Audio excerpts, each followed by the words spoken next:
Diabetes occurs when there is too much glucose in the blood. If diabetes is not managed, high blood glucose levels and other risk factors can lead to blood vessel and nerve damage. This can lead to the development of diabetes-related complications, affecting nearly every organ in the body. This program will explain the development of blood vessel and nerve damage and what you can do to prevent the development and progression of diabetes complications. In our body, we have large blood vessels and small blood vessels that transport blood around the body. Damage to the large blood vessels that lead to the heart, brain and lower limbs can cause diabetes complications, including heart attack, stroke, or affect blood flow to the extremities, in particular the legs. Damage to the small blood vessels can affect the eyes, kidneys, teeth, gums and nerves. Nerve damage can start to affect the digestive system, sexual organs and the feet. Let's have a look at how this blood vessel damage may occur. The main underlying risk factor for blood vessel damage is a condition called atherosclerosis, which means hardening or narrowing of the blood vessels. This occurs when the walls of the blood vessels thicken due to deposits of fat and plaque.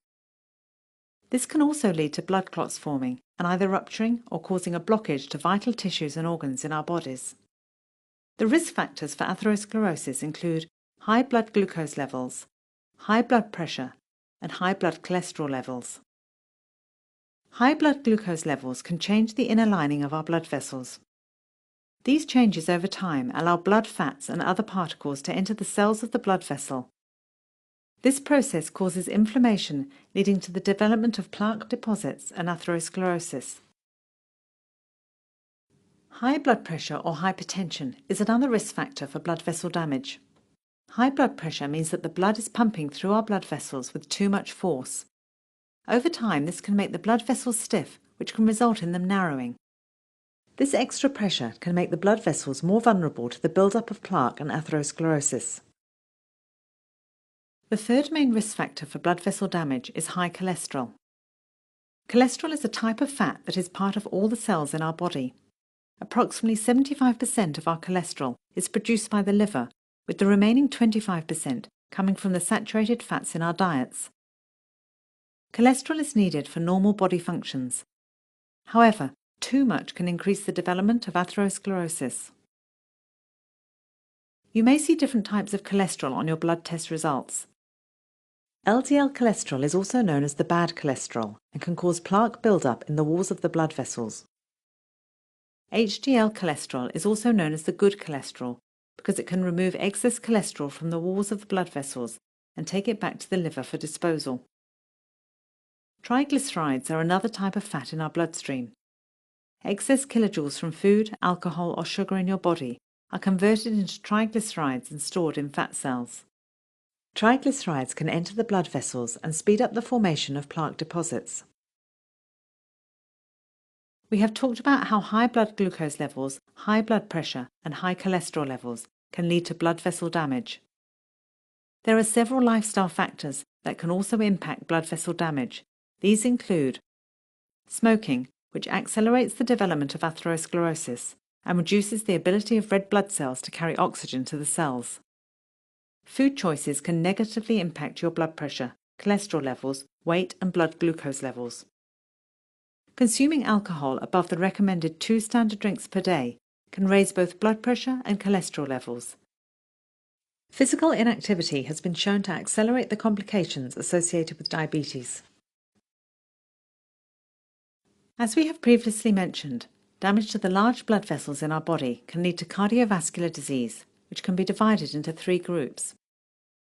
Coronary heart disease, including heart attack and angina, cerebrovascular disease and stroke, and peripheral arterial disease leading to poor circulation, particularly to the lower limbs. As we discussed in Part 1, diabetes can damage the smaller blood vessels and nerves in the body. This damage can affect various parts of your body, including the eyes, kidneys, teeth and feet. Damage to the eyes is called retinopathy. Damage to the kidneys is called nephropathy. And damage to the nerves is called neuropathy.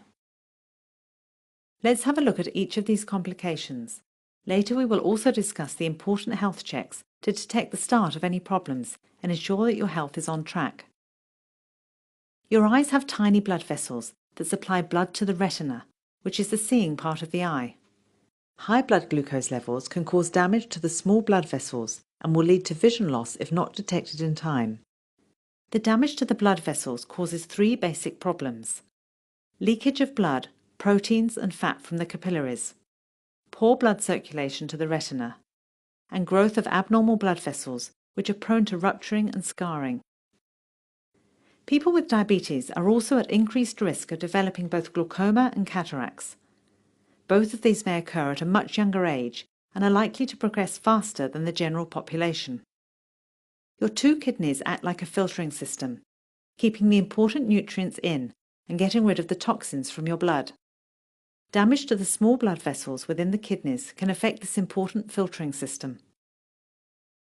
High blood glucose levels can damage the nerve fibre, leading to nerve damage that can occur anywhere in the body, including the nerves in your hands, lower limbs, feet, and the nerves which regulate internal organs including the stomach, bladder, ears and sexual organs. Nerve damage to the nerves in your hands, lower limbs and feet can result in numbness and loss of sensation, pins and needles, and feelings of pain, burning and freezing. Gum disease can occur as a result of inflammation caused by elevated blood glucose levels. This also creates an ideal environment for bacteria to build up, increasing your risk of gum infections. Gingivitis is the most common form of gum disease, which is caused by the buildup of bacteria in plaque. If gingivitis is left untreated, it may progress to a more serious gum disease called periodontitis.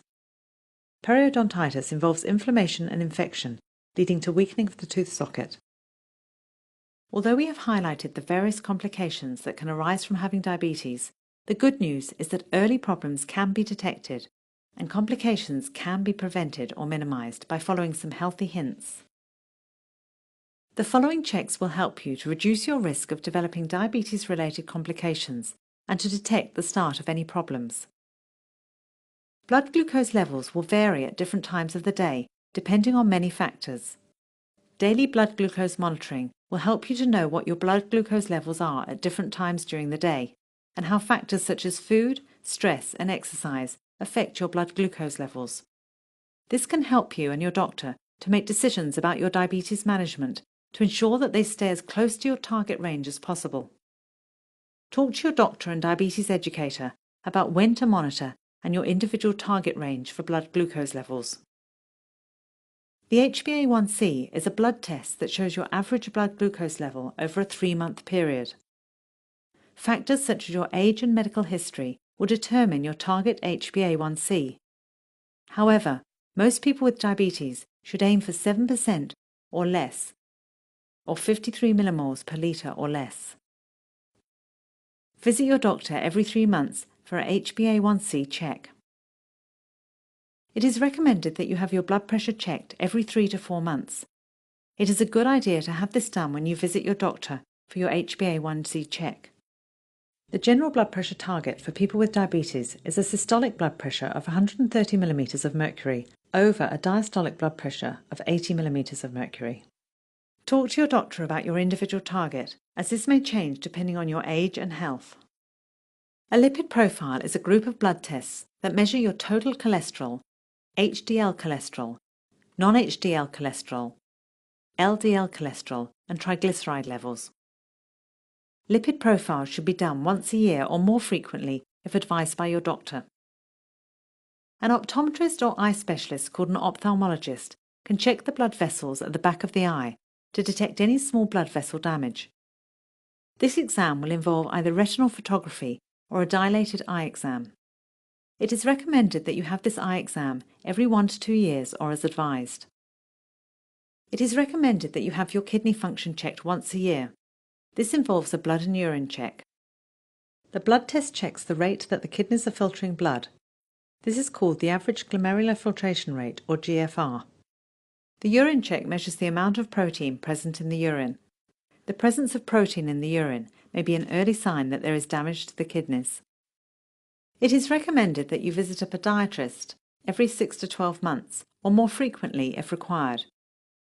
The podiatrist will complete a foot exam to help detect any nerve damage and circulation problems. In addition to visiting the podiatrist, aim to check your feet each day for any abnormalities such as swelling, redness, cuts, bruises, corns or calluses.